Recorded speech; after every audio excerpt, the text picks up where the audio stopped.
Just a fair warning before the video begins, this video will not be spoiler free. I'll be going over my thoughts of this book, including spoilers.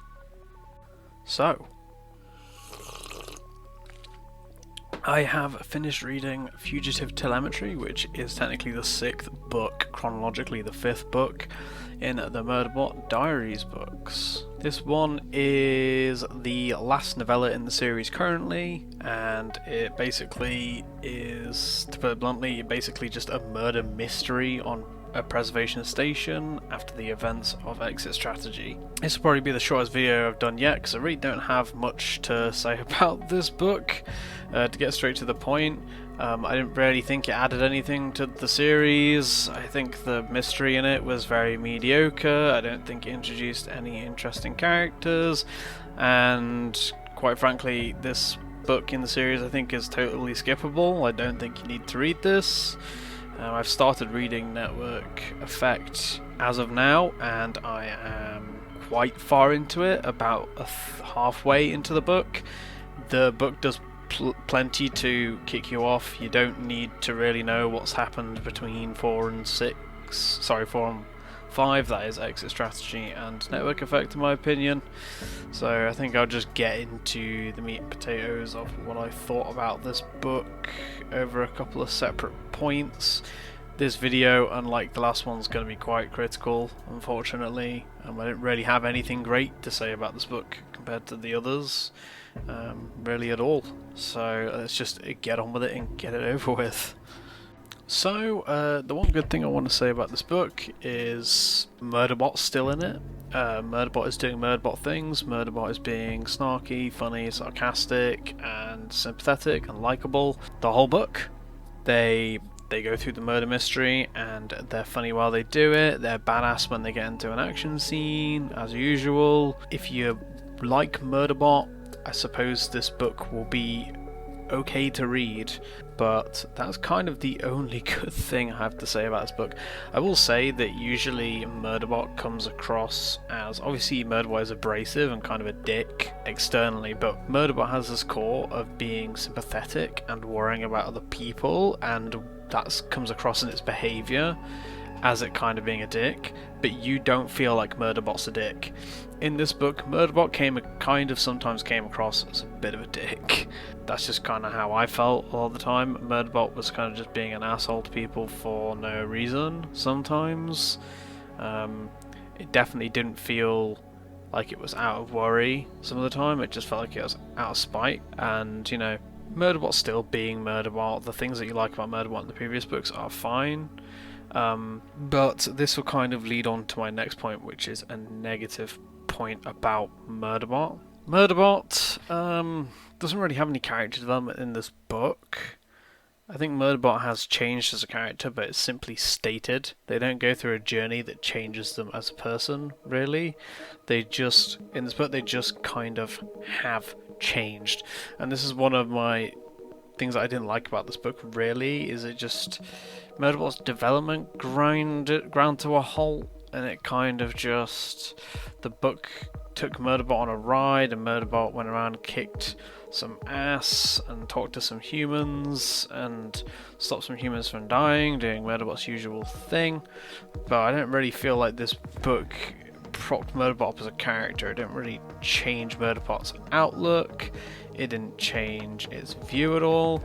Obviously, at the beginning of this book, Murderbot doesn't know what it wants to do, and then it decides that it wants to start working and making money and kind of being involved in society and doing stuff with its time. Having read Network Effect, I don't think that needed a book. Network Effect has parts in it that show that development naturally.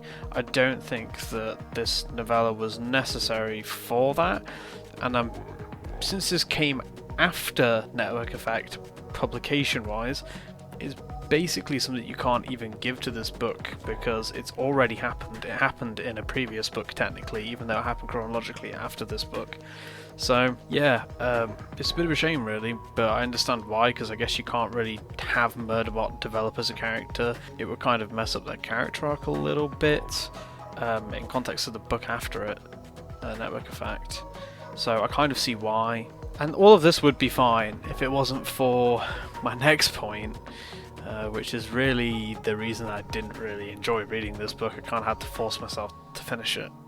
My biggest problem with this book was the plot and the mystery that's going on. The mystery sucked. It wasn't even a mystery. There was no real way or clues to guess who'd done the murder. It was interesting, kind of, regarding the fact that who the perpetrator was and everything surrounding the smuggling of people out of corporate systems to get who are people who are basically corporate slaves, smuggling them out and getting them into free space so that they can live their lives and not just exist under corporate servitude.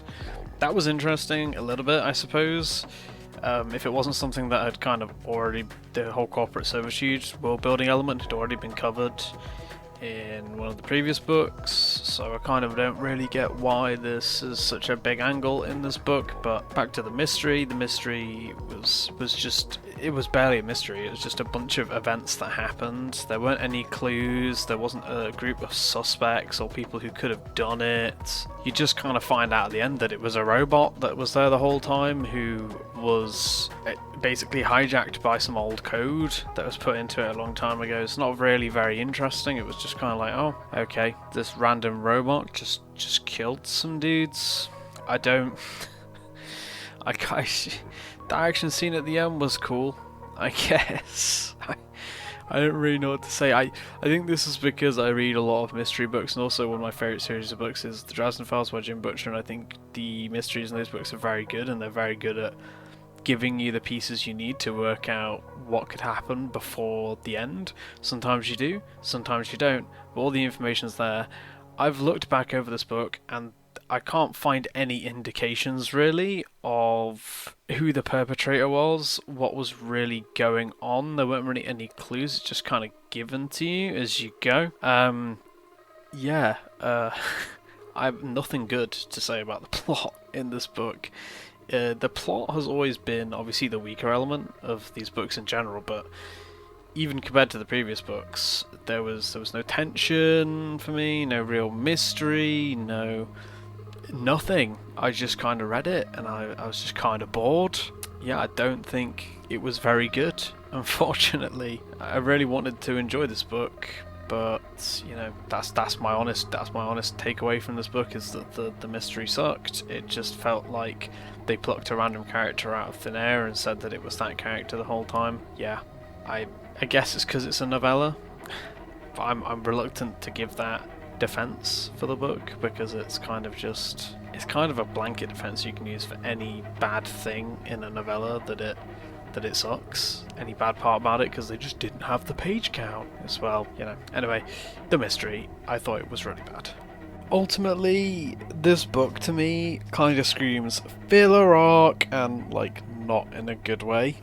It kind of gives me the same vibes of those terrible anime filler episodes that just exist to pad out the story. I really don't think that this adds anything at all to Murderbot as a character, nothing that Network Effect isn't doing currently as I'm reading it, and I really don't think that this book even needs to exist. I think it's fine if you've read all the books and you just want more, go ahead and read it, I guess. You know, you can do short side stories like these really well. There are lots of series of books. I know I harp on about the Dresden Files, but in the Dresden Files there are 2 entire books worth of side stories. But the best thing about those side stories is they're all about 30 to 40 pages long. They aren't just random uninteresting things, they exist for a reason. They flesh out the world building, they give you new perspectives on the characters and therefore develop them further, and all sorts of other things that add to the series as a whole and don't take away from it and don't feel pointless.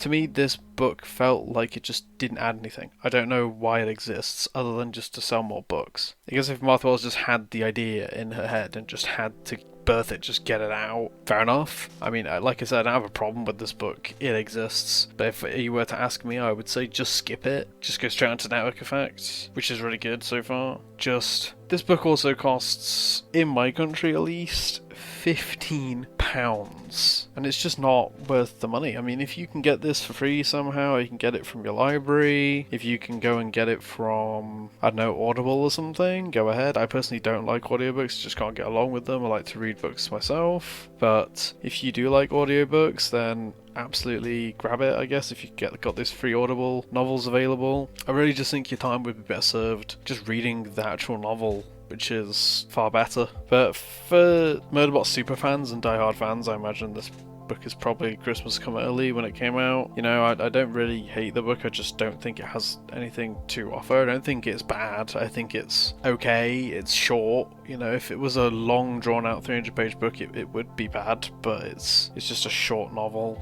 a short novella, a short story. I think it's okay as a side story. It's not like the other books, it is not on their level. The other books are really enjoyable and have a presentation of themes and ideas that's really interesting. This book doesn't have any of that. Even Murderbot seems a bit out of sorts in this book for me, in that Murderbot kind of comes across as a bit of a dick a lot of the time, when usually Murderbot, from their internal monologue, doesn't come across as a dick, and they kind of do in this book. So, I don't know, I wouldn't recommend it. I'm glad I've read it, I suppose, just so that I can say I've read all of them. But yeah, sorry guys, sorry to those of you who are watching these videos, this book just wasn't really for me. But there is light at the end of the tunnel. I'm currently reading Network Effect, I'm about halfway through it, and I'm really enjoying that so far, so I will be making a video on that. So yeah, so this is Fugitive Telemetry by Martha Wells, a aggressively okay novella.